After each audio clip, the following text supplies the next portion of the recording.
дар қароргоҳи Федератсияи футболи Тоҷикистон бо ҳузури намояндагони васоити ахбори omma нишасти матбуотӣ пеш аз бозии даври ниҳоии ҷоми Тоҷикистон 2020 доир гардид. Нахуст ба суоли хабарнигорон сармураббии дастаи хатлон Аслиддин Ҳабибуллоев ва ҳимоятгар Равшан Азизов ҷавоб доданд. Аслиддин Ҳабибуллоев чунин зикр намуд: Равшани Кулоб дастаи хуб аст. ҳайати онро футболбозони бо маҳорату таҷрибадор ташкил медиҳад.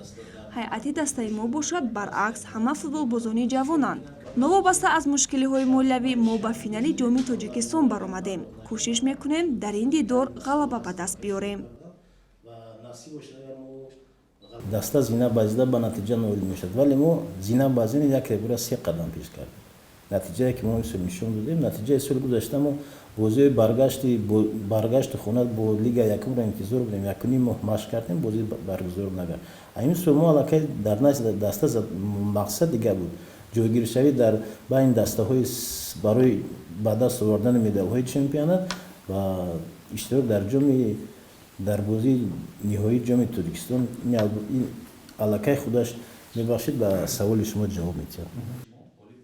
Сипас аз ҷониби дастаи Равшан сармураббӣ Ғайраталӣ Мирахмедов ва ним ҳимоятгар Умед Бадалов дар нишаст ширкат намуданд.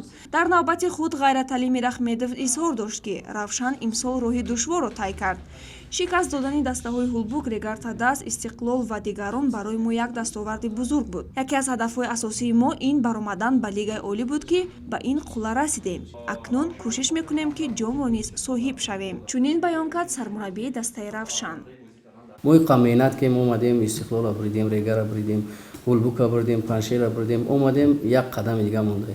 Мо бо кӯшиш мекунем, сарҷам мешем, ки дар пеши мухлисомон як бозии хуб гӯшон тем, ки ма боварӣ дорам, ки ҷоми зебро Кулоб меравишад. Ёдовар мешавем, ки бозии финалии ҷоми Тоҷикистон 2020 миёни дастаҳои Равшани Кулоб ва Хатлони Бохтар 18 октябр соати 14 дар варзишгоҳи марказии шаҳри Ҳисор бидуни ҳузури мухлисон доир мешавад. Ин вохӯриро телевизиони варзиш мустақиман манзури ҳаводорон мегардонад.